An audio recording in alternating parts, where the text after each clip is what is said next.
Galera, a gente vai agora começar a resolver as questões discursivas. E aí, a primeira questão discursiva que aparece aí para vocês é da prova de. A gente vai, na verdade, resolver a prova de 2013, 1 da USS, tá? Então, a primeira questão que aparece aí para vocês fala sobre solos com altos níveis de salinização. Aí, quando a gente pega um solo com alto nível de salinização, significa que o solo tem uma concentração de sais muito grande. Isso pode prejudicar a atividade da planta, a atividade da raiz da planta, né? E acabar, aí nesse caso, comprometendo a sobrevivência desse vegetal. Então vamos lá. Numa planta, em um ambiente normal, o que, que a gente esperaria? A gente vai ter, em um ambiente normal, essa planta fazendo o seguinte processo. Ela vai captar sais do ambiente, então ela vai aí nesse caso levar para dentro da sua estrutura vegetal sais. E esses sais, eles vão sendo bombeados de forma ativa, porque a tendência seria a gente ter uma concentração igual de sais dentro e fora dessa raiz, certo? O processo natural que a gente esperaria seria essa difusão de sais para dentro da raiz até que essas concentrações entre o meio externo e o meio interno da raiz fossem igualados. Só que não é isso que a gente quer. A gente quer que essa raiz faça a função de absorção de água. Então, a gente tem que fazer com que dentro dessa raiz exista um menor potencial hídrico, ou seja, a raiz fique hipertônica em relação ao meio externo. Para fazer com que a raiz fique hipertônica em relação ao meio externo, a gente vai observar o bombeamento de sais para o interior dessa raiz. Bombeando sais para o interior dessa raiz, a gente vai observar aí nesse caso que a gente vai fazer com que esse meio interno da raiz fique mais concentrado. Aí, nesse caso, vai ter maior concentração de sais.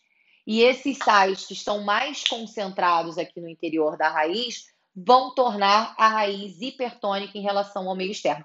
Na verdade, eu estou colocando aqui já esses sais indo para o xilema, tá? Mas lembra que ele entra pelos pelos absorventes, atinge as células da epiderme, da endoderme, até chegar aí, nesse caso, lá na região do xilema, que é o vaso mais central que a gente tem em plantas, no caso, se for uma planta de cotiledônia, obviamente, né? Então, eu já estou considerando que esses sais eles estão sendo levados para dentro do xilema e toda a célula até esse caminho ao xilema vai estar também muito concentrada desses sais. Então, significa que a raiz está hipertônica em relação ao meio externo.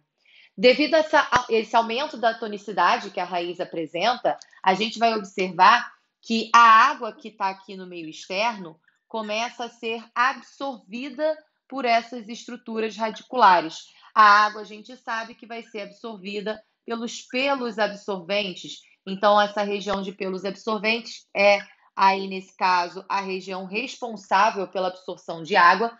E aí a gente vai observar que em todo o pelo absorvente existe absorção de sais para levar esses sais para dentro da raiz, tornando a raiz hipertônica em relação ao meio externo. O fato da raiz estar hipertônica em relação ao meio externo faz com que a água entre nessa raiz, promovendo aí, nesse caso, a entrada de água. E aí, o que a gente sabe, né? A água, ela tem as moléculas de água, elas têm uma coesão muito grande. E as moléculas de água, então, ficam muito unidas umas às outras. Existe uma outra propriedade da água, que é a capilaridade. A capilaridade, aí, nesse caso, a água, que é uma substância polar, vai ter afinidade com a parede do xilema, que aí, nesse caso, também tem esse caráter polar. Então, a água ela vai se prendendo à parede do xilema, e aí, como a água tem uma coesão muito grande, as moléculas de água estão muito unidas, e isso ajuda na subida dessa água, e a água, aí, nesse caso, quando vai subindo, vai empurrando também esses sais minerais para distribuir água e sais minerais para todo o vegetal. A entrada de sais faz com que a planta, aí nesse caso na região da raiz, ela fique hipertônica em relação ao meio externo, permitindo então a captação de água. É o que a gente chama de pressão positiva da raiz, né? Essa raiz hipertônica em relação ao meio externo permite a captação de água. A entrada de água vai fazer com que o movimento dessa seiva bruta aconteça da raiz em direção à parte aérea do vegetal. Isso aconteceria em um solo que a salinidade vai ser menor do que o que a gente conseguiria dentro dessa planta. A questão, ela fala de uma condição de solo que vai ser um solo com alta salinidade. um solo com alta salinidade, por mais que a planta tente bombear sais aqui para dentro, ela não consegue superar a tonicidade do meio externo. Então, na verdade, um solo com alta salinidade, ele vai aí, nesse caso, fazer com que a planta não consiga absorver água e ainda provoca um outro efeito. Porque se o solo, no caso dessa questão que ele fala para a gente, um solo altamente salino, se o solo é altamente salino, ele vai fazer com que a planta não consiga absorver água, porque ela não vai conseguir ficar mais concentrada do que o solo, e ainda gera um outro problema. A água que está presente aqui nessa planta começa a ser perdida. Então, ainda corre o risco aí também da gente ter a desidratação desse vegetal. Então, na questão, ele fala o seguinte: solos com altos níveis de salinização provocam um fenômeno conhecido como seca fisiológica. A seca fisiológica é um fenômeno que pode ser provocado pelo excesso de sais no solo, a salinidade muito alta no solo pode provocar seca fisiológica, porque o solo fica hipertônico em relação à raiz e a gente não consegue gerar essa pressão positiva da raiz, que é essencial para a captação de água acontecer. Pode ser provocado por excesso de água no solo. O excesso de água, aí, nesse caso, vai gerar uma escassez de oxigênio nesse solo. Então, solos muito encharcados começam a apresentar escassez de O2. E o oxigênio é essencial para que a planta consiga absorver água. Por quê? Porque para a planta conseguir absorver água, ela tem que ficar hipertônica em relação ao meio externo, certo? Como é que ela fica hipertônica em relação ao meio externo? A raiz se torna hipertônica em relação ao meio externo pelo bombeamento ativo de sais para dentro dessa raiz. Transporte ativo é um transporte que gasta energia na forma de ATP, então precisa de oxigênio para geração de energia na forma de ATP, para manutenção desse bombeamento de sais, para que a planta fique hipertônica em relação ao meio externo, para que a água possa ser captada. Então, se faltar oxigênio, também pode, aí, nesse caso, gerar seca fisiológica, porque se faltar oxigênio, não vai existir o bombeamento de sais, o meio externo vai ficar mais concentrado do que o meio interno, e a planta acaba morrendo por conta dessa seca fisiológica. A seca fisiológica por falta de oxigênio também pode ser gerada pela compactação do solo. Quanto mais compactado o solo, menos oxigênio passa por esse solo. Por isso que é sempre muito importante a aeração do solo. O trabalho das minhocas, por exemplo, é super importante para o solo, porque elas fazem esses túneis subterrâneos por onde passa o ar. E esse ar chega até, e o oxigênio chega até as raízes, permitindo que a raiz faça o seu metabolismo energético, realize o seu processo metabólico para geração de energia para sua própria manutenção, tá bom? E o terceiro fator é em solos congelados. Seca fisiológica, nesse caso, pode ser provocado também em solo congelado, porque se a água está com temperaturas muito baixas, né? E nesse caso, a água que está no solo disponível pode congelar, e aí, obviamente, se a água está congelada, a planta não vai conseguir absorver absolutamente nada. Tudo bem? Então, vamos lá.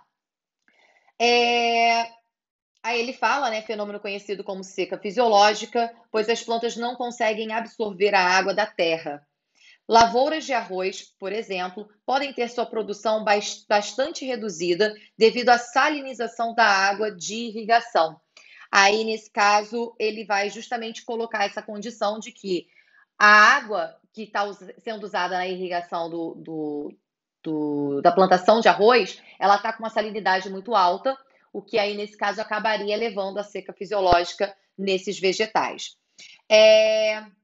Nomeia a zona da raiz responsável pela captação de água pelas plantas. Gente, se nomear é só um nome realmente, tá? Brenda, mas eu só vou colocar o nome, pronto, coloquei aqui e saí correndo? Sim, você vai colocar o nome, porque o comando é nomeie. Comandos como cite, nomeie, indique, são comandos muito pontuais, tá? É um termo, uma palavra, um trecho, que vai ser aí, nesse caso, às vezes da própria questão, né, que vão ser utilizados para a resposta da sua questão.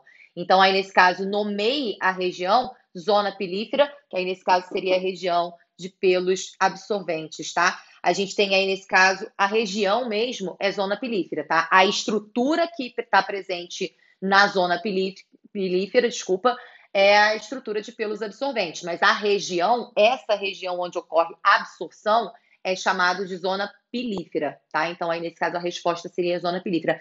Brenda, eu coloquei pelos absorventes. Não é uma estrutura da raiz que ele está perguntando uma zona da raiz. A gente tem aí, nesse caso, a coifa, zona meristemática, ou zona de distensão, a gente tem a zona de pelos absorventes e a gente tem aí, nesse caso, a zona suberificada. Então, aí nesse caso, a gente tem a zona de pelos absorventes, zona pilífera ou zona de pelos absorventes, tá? Se você só colocar, são os pelos absorventes, parece que você está indicando a estrutura, tá? O nome mesmo que a gente usa é zona pilífera, tá?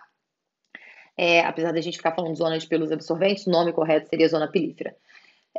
Letra B. Explique como as altas taxas de sal no solo podem diminuir a absorção de água pelas plantas de arroz. Aí, nesse caso, o solo com alta salinidade, ele é hipertônico em relação às raízes. As raízes, com isso, não conseguem absorver água por osmose e ainda correm o risco de perder água. Aliás, correm não, né? E ainda perdem água para o ambiente externo, sofrendo o risco de desidratação. Então, aí, nesse caso, bastava você dizer que a água, o meio com alta salinidade, né? O meio com alta salinidade, ele fica hipertônico em relação à parte interna da raiz, impedindo a absorção de água e fazendo com que essa planta sofra com seca fisiológica. Um outro risco seria essa planta perder, aí nesse caso, água, sofrendo risco de desidratação. Então, vamos lá. Explique como altas taxas de sal no solo podem diminuir a absorção de água pelas plantas de arroz. Aí, nesse caso, as plantas perdem água por osmose para esse solo que é hipertônico em relação a ela, e elas não conseguem promover a absorção de água, podendo morrer com um risco de desidratação. Tranquilo? Como é um explique, né? Fala um pouquinho mais. Fala aí nesse caso que a planta vai perder água para o meio externo, já que esse meio é hipertônico em relação à raiz. Isso vai aí nesse caso e fala como que ela perde essa água. É importante porque essa questão ela avalia se você entende a relação do transporte de substâncias para dentro ou para fora da raiz. E aí é importante você nomear esses transportes, se é difusão, se é uma difusão específica que é a osmose, né? Se está falando da água, a gente está falando da osmose. Então, o próprio gabarito, por exemplo, ele fala o seguinte: as plantas perdem água por osmose ao invés de absorvê-la. Ele é bem direto, inclusive, né? Mas você pode falar um pouquinho mais.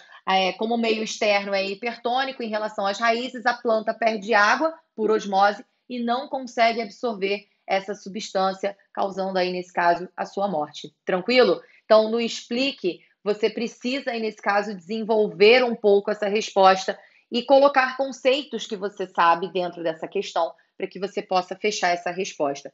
É interessante, por mais que no gabarito não tenha colocado, é interessante que você coloque essa diferença de concentração, porque isso vai mostrar por que a água está saindo, né? O meio salino fica hipertônico, desculpa, em relação às raízes, provocando a saída de água por osmose, evitando que a planta possa absorver, impedindo, na verdade, né, que a planta possa absorver água, causando então a sua morte. Tranquilo? Então, primeira questão aí resolvida da nossa prova discursiva da USS. Presta atenção sempre nos comandos, tá? Aí, nesse caso, a gente não quer que você coloque uma resposta imensa, mas você pode, aí, nesse caso, pensar de forma pontual. Cara, o que é essencial para eu explicar essa entrada de água dentro das raízes? Não é disserte sobre, é só um explique, tá? Toma cuidado para você não exagerar demais na explicação, porque a essa altura a gente tem já muita coisa trabalhada com vocês. Vocês têm muitos conceitos que vocês já se apropriaram e vocês querem, de alguma forma, colocar esses conceitos dentro de uma questão. E nem sempre vai ser necessário. Na verdade, na maioria das vezes, não vai ser necessário. Então, fiquem atentos até onde vocês podem ir com essa resposta. Brenda, eu pensei em explicar porque isso vai fazer com que a água não seja bombeada até... Gente, eu só quero da raiz. Eu só quero isso aqui, ó. Entrou ou saiu água? Por que entra a água? Por que não entra a água? É só isso que eu preciso saber aqui, tá? Então, tenta entender o seguinte: qual é o foco da questão? Então, tenta se prender ao foco da questão. Mas se eu explicasse alguma coisa a mais, iria facilitar? Tá ok, às vezes realmente cabe, mas na maioria das vezes a gente vê que é preso ao foco da questão realmente para você explicar, tá bom? Então, primeira questão aí resolvida, vamos para a próxima.